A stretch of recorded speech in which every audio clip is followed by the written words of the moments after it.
move on to our last topic for today's show. As we teased a little earlier, we're going to talk about backwards compatibility. The poll of the week right now at SIFTD.net in the header is about backwards compatibility, and it has become a big topic for Generation 9. I believe mainly because Microsoft has forced it into a topic. I don't believe if it weren't for Microsoft's policies that PlayStation would be doing what it is doing right now.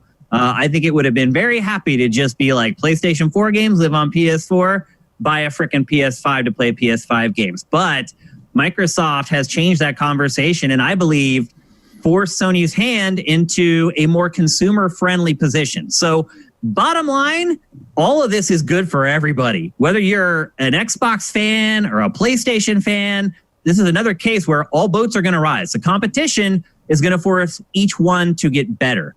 However, over the last couple of weeks, I think a big part of it was when we heard about the first $70 game, NBA 2K21, people started looking at, okay, costs a little more closely, because that is kind of the final piece of the puzzle for Generation 9. Release date and price is really all that's left. And so people have started diving into that. And I think once that started happening, they started asking publishers, well, okay, so how is that upgrade going to work? They started getting mixed messages. And reporters started reporting that, you know what, you may end up having to pay for some of these upgrades. And I think Microsoft caught wind of all the chatter online and was like, oh, no, you don't. And so this week, Microsoft basically announced that they are not going to be able to charge us extra to upgrade a game from Xbox One to Xbox Series X, which is amazing. And then you guys kind of hinted earlier in the show, I actually haven't heard this, but it sounded like you guys had hinted that PlayStation followed suit on this. Is that true? Well, they've just been saying it, like in regards to whenever a game says you can upgrade it, it always just says you can do it for Xbox One and PS5. They just haven't publicly said anything about it yet, which I know they plan to address it. I think this month or next month is backwards compatibility, which probably that will come up. So we don't know yet if Sony's charging. Is that right? Sony is not charging. Sony is not charging. Okay, so we know that already for sure. For the select games that I've announced, for the select games they've mentioned, yes. Yes. Okay. You do like Assassin's Creed Valhalla was definitely called out as free to play, upgraded on new systems, no matter what. Like the difference right now is Xbox basically has put a sticker on it. Xbox has announced as policy that they're it has like a name for it. That they've even had to. That there's even been talk that they've had to block some third parties from wanting to charge for it. That Microsoft has had to say, like, no, you will not be allowed to charge for that on our system. Yeah, I mean that was the story. That's what we're talking about. That's what Microsoft did. But the thing is, But the thing is, I don't agree that Sony didn't want to do this. I think they were always going to do this because with the digital library that you've built over this generation, you have to be able to carry that forward in some manner.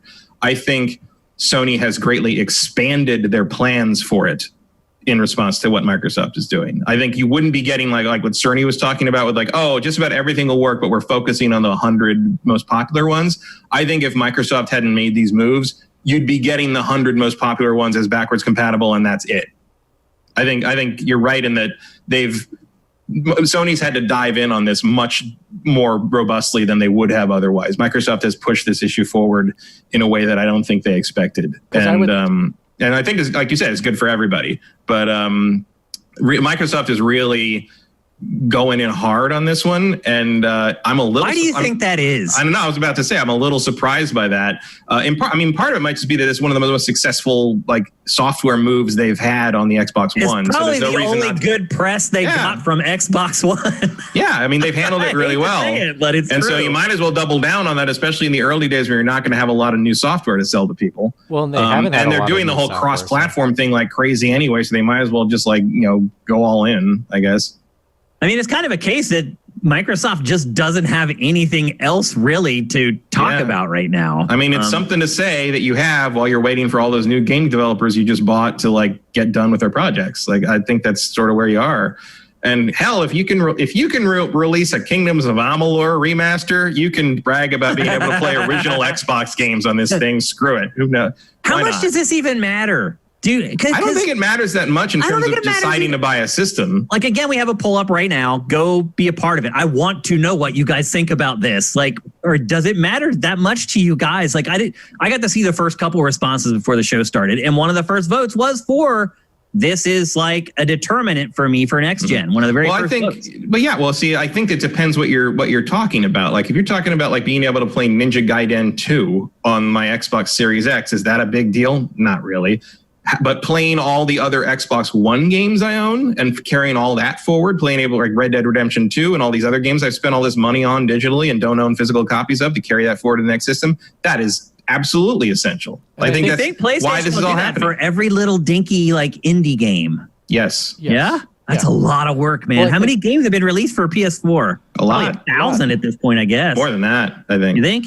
You count all the weird little things, just the number of freaking weird anime things I've never heard of, and that you see, right. When the sales come up and you scroll to the bottom of this thing, you're like, what the fuck is that? Like, so much of that shit. It's like the Switch eShop. Yeah, it is. Well, I think the main reason they're doing this, and I think Microsoft just saw an opportunity in regards to, PlayStation 3 is a bottleneck right now in regards to allowing for backwards compatibility from PlayStation 1, PlayStation 2, because only a limited amount of those consoles could if you bought the launch ones, or I think it was like a cheaper one about 6 months after that, because I actually had mine stolen, and so I lost my backwards compatibility on my PlayStation. You lost your FAT? Yeah, I lost my FAT. No, I actually had to buy a different FAT that wasn't backwards compatible. That's what happened. It was when Metal Gear Solid 4 came out.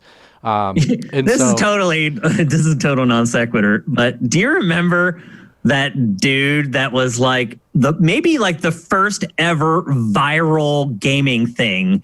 Was that dude that I can't remember his name, but he said, "Oh, that PS triple," and he was like an internet sensation for like, what was his name? He looked like he was Hispanic, and he basically just bashed the Xbox and kept talking about the PS triple. Do you guys? I remember the PS triple thing. I don't remember anything much more. Oh yeah, that PS triple. Also, somebody in chat will remember his name. First widespread gaming meme was "All your base are belong to us." That's true.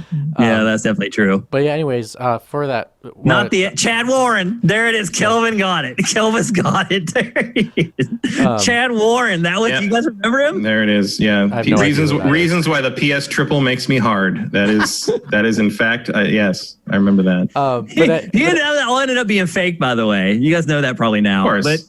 But I actually watched a documentary on that guy like 2 years ago. Like this. You remember those heady days when people believe things were real on the internet, like Lonely Girl 15 or whatever that was. Like it was. Elvis, thank you, man. You pulled that straight out. Chad Warden. That's exactly. Or Innocent Time. Yeah, sure.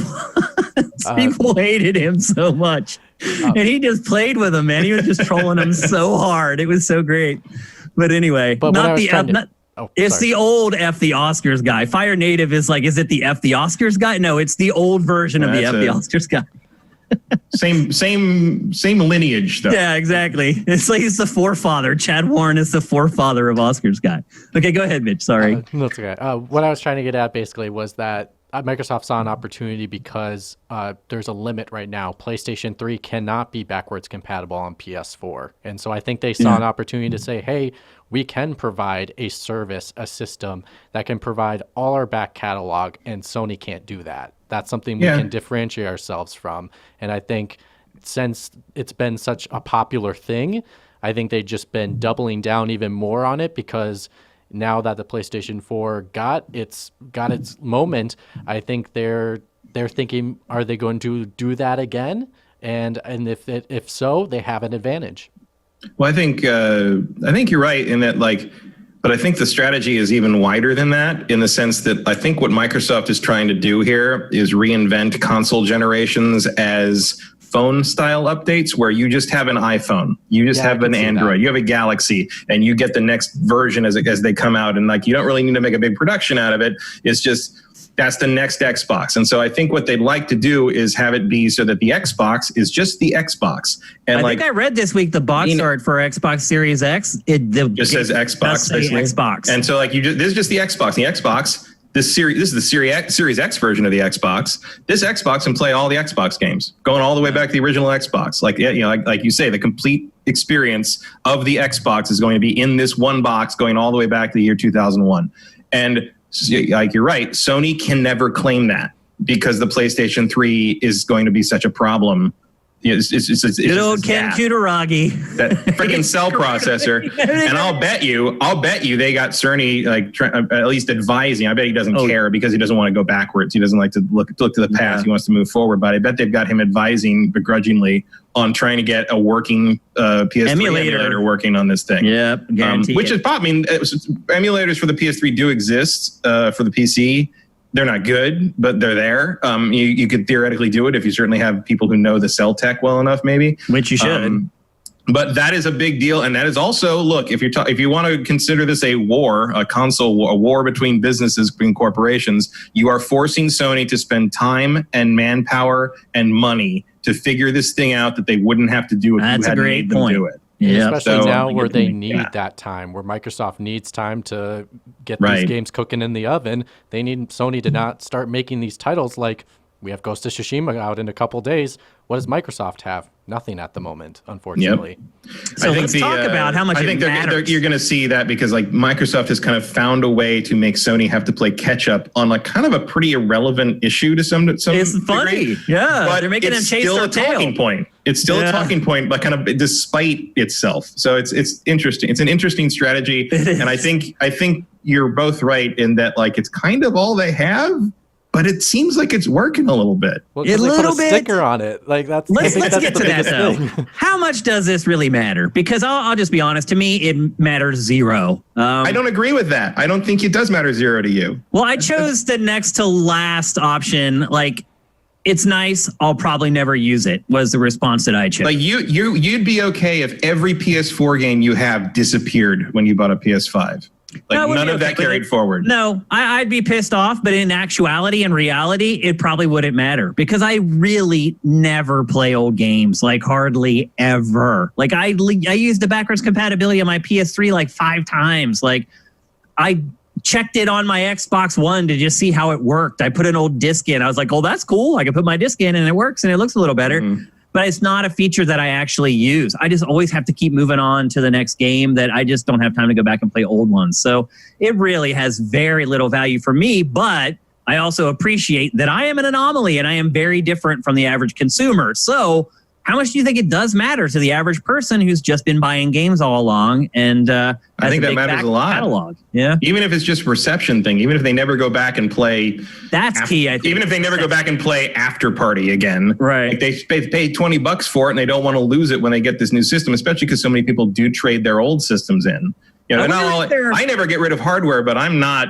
Yeah. I'm an anomaly in that too. Most people want to trade in their old hardware so they can get a deal on the new hardware, and I don't think people this generation are going to be willing to let their whole libraries go. I wonder if you could attach a monetary value to it. Say you saw a breakdown of Xbox Series X and you saw that basically you're paying $50 for the backwards compatibility stuff.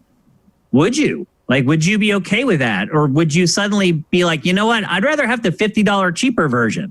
I mean, I think with in almost any other generation, I would probably pass on the backwards compatibility, and I would not this gen because too much of that library is digital now. I can't, even if it's just as simple as okay, I don't really, I still have my PS4 or my Xbox One, so if I want to go back and play the old games, I can because I still have those systems, and I just play the new stuff on the new systems. But then 4 years from now, my PS4 breaks, and all of a sudden I can't get a new one because they don't make PS4s anymore, and all those games are gone. I don't have, it's just gone. Or one day they stop supporting the login for that because it's, 15 years old and every game I had on PS4 is gone. Yeah. Because you got to, if you're going to go hard into digital the way they have this generation, you have to adopt the Steam model, which is no matter how many different PCs I buy, Steam is always going to be there with my library. Yeah. And I think even more probably with Sony having a digital only version of the PlayStation 5 really hammers home that I'm pretty I mean they've already said it, but it's going to transfer over, and I think that is significant. I think the other slight thing people miss out on, especially with the PlayStation 5 because it's so hunkin' huge, there's only so much space people have on their shelf. And so if they want to be able to play their PS4 games, but they don't have the room for their PlayStation 5 and their PlayStation 4. Or the HDMI inputs. Yeah. And PlayStation 5 is also the size of a car. So right. They just don't want to deal with that extra. Like they if you can streamline everything into one device, why not do it? We do it for everything else. Do it for your console. Yep. So let's say, what percentage of the average game consumer, do you guys think this will be a determinant on which platform they buy? I know a couple people where it is, but I know like some people like myself where it isn't the biggest factor. But I think Matt brings up an excellent point in the very beginning. It depends on how far backwards compatible you're talking about. And I think people, as long as we establish that, hey, everything is from this generation will be playable on your next gen console, I think the later games, in regards to going back to like PS3, Xbox 360, Xbox, I think that lowers immensely in regards to the library and how much that matters. I would agree with that. Okay.